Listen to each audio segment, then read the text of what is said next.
evening. Ira Epstein with your Spider ETF wrap-up, and this wrap-up is for Tuesday, the 8th of February, 2022, and we're right now about 7:10 p.m. So, interesting day. It's like Christmas behind me. You got about as many reds as you do greens if you really look at the charts. They're all over. But the stock indices were fairly strong today.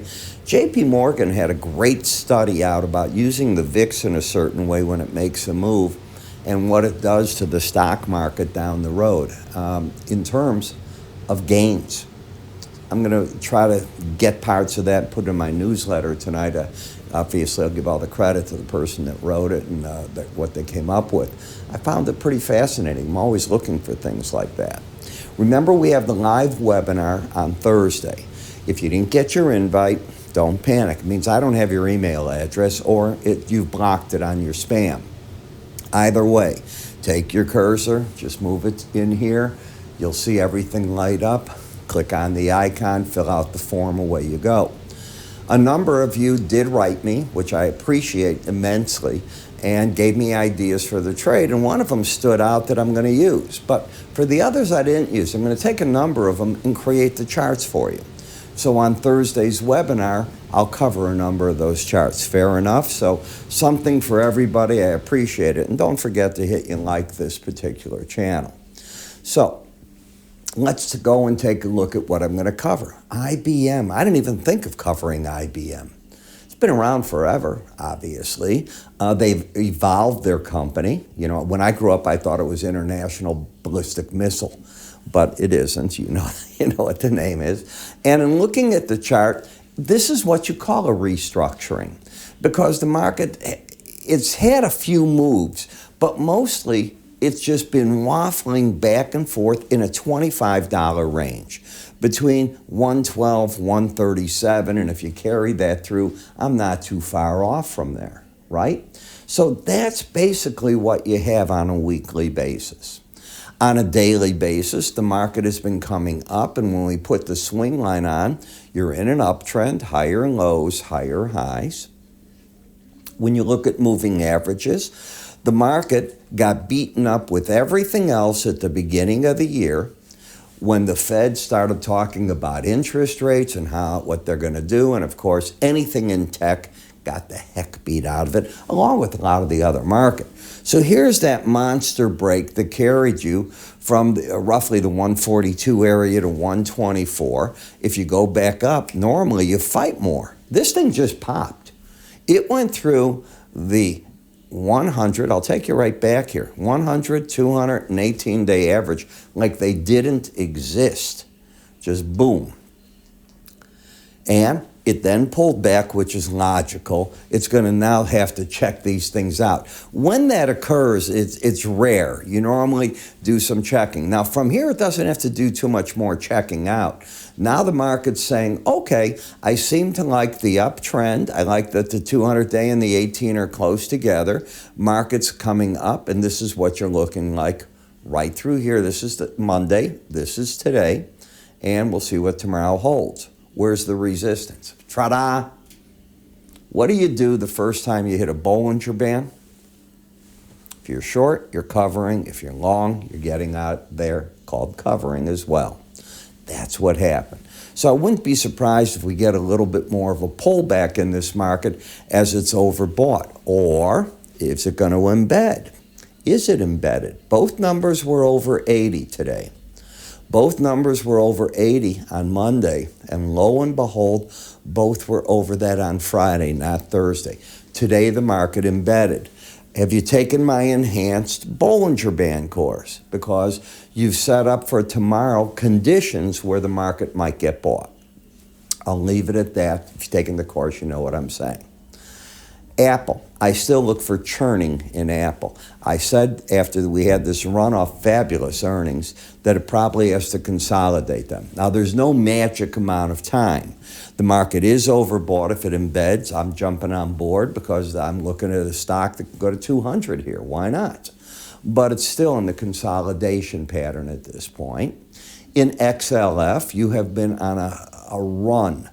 Is they keep talking interest rates going up, the financial services like that, and what can I tell you? But the U.S. economy's questioning it to a degree. The dollar most certainly. You know, it started off, we'll get an interest rate hike. Then it became, well, we'll get 2 or 3. Then it became, well, we might get 6. We're going to go out to February. Then it became, currently, we're going to get one every month the Fed meets. Do you not think that eventually that slows the market down? You know, if that doesn't do it, instead of just a rate hike, they'll go to 50 basis point hikes. The Fed can do whatever it wants to do as it's data dependent, and it's got 2 things to control: employment and obviously inflation. So it's got to make sure those 2 things are working for them. Now, I did read a report over the weekend, and I wrote about it already, where some analysts think that even at 4%, because of how many retirees have taken off early, the change that we've seen, that you have to go to a lower number to reach full employment. Well, you won't get there if you raise interest rates dramatically and quickly.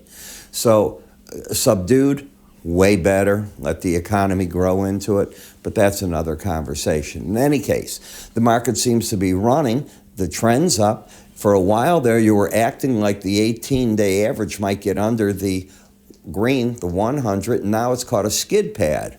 It seems to be wanting to come and just do that. Still bullish, still a target there, very overbought. Disney has a shot here to finally get back over the 18-day average of closes to activate buy signals if it can stay there. Since this break, again, with the Fed, with Omicron, you know, it's all there. But going all the way back here this year, the market fell with everything else. It has climbed its way back to resistance. The 18-day average, because you were under it, is the resistance point. It is not the buy point. We have to see how the market handles itself over that. If it could pick up and run, well, the target, wherever that Bollinger Band comes down to, and it's going to come down swiftly, that'll be the number that I think it looks at. But no, I do not think you're getting professional buying. I think you had short covering take place, and I know the public's always looking at these things saying they want to buy those breaks. I can't argue that, but you're up to a resistance point. In the industrial sector, you have a pattern of higher lows, higher highs, bullish, fully countered by the fact the market's underneath the 18-day average, so the bias is down, and momentum trying to come up a little bit. Pretty stiff resistance on rallies into the 18, the 100, and right with the 100, same number, is the 200 at 103.26. So a lot of resistance. I don't see the pros buying under an 18-day average. The semiconductors doing what we talked about Disney. For the first time, it's over the 18-day average, and believe it or not, the 200. So I think you're going to get some willing to risk a bit traders come in and say, okay, that's my signal. I'm going to try to buy it in this area. The risk, though, is $10. I think you can do better than that, but that's what I think is going to happen. And they'll be looking at this, the 221 to 224 area, hopefully. In the home builders, you're getting a little bit of a bounce. You know, obviously seeing mortgage rates go up isn't going to help things, and inflation is on everything again. So what is that going to do to the price of homes? It's not going to lower it. And as you can see, the resistance here, you're still very much in a downtrend. 74.17 is going to be the number the bears try to defend. That's what I think is going to happen. And you have to get over 75.13 to negate the downtrend. On the energy sector, if you look at the futures, they all lost their embedded reading on the close today. So the WTI, the Brent, heating oil. So I'm looking for this to pull back. I know it doesn't look like it on the chart, but if you remember, this counts on what the futures do. And by the end of the day, which is after the close here, they did that. They're not recovering much tonight so far. If they were to be up sharp tomorrow, fine, then this would wait and say, okay, 8:30, oh, look at how they came back. But right now, right now it's working against this market. In gold, first moves back over the 18-day average of closes. The market's got a lot of support between the 18, the 200, and right here. I mentioned yesterday there is a cycle at work, the 20 and 72 day, I believe it is. So you could make a run here, but I think it's going to be short-lived, and I think the market will pull back, and I think you'll have a better opportunity as we enter April for a heck of a move out of the market based on cycles. I do study cycles. So, is the market bullish right now? Yes. Where would you put a stop? Well, if you buy it here at 170, you have to have a stop under 167.03, and you're looking for 172.96. GDX, you cleared the 100-day average like it didn't exist. I was impressed with that. Normally it stops. If it wants to run, it's not even got itself anywhere near overbought. It's in an uptrend. You might be in a target for these type of numbers. So there's nothing bearish on these charts. The question is, can they hold this? I think you'll see the buyers step in between 31.46 to 30.96. Again, the risk would have to be 29.94. Not so terrible. In XME, off to the races. I'm bullish. I said this to you yesterday.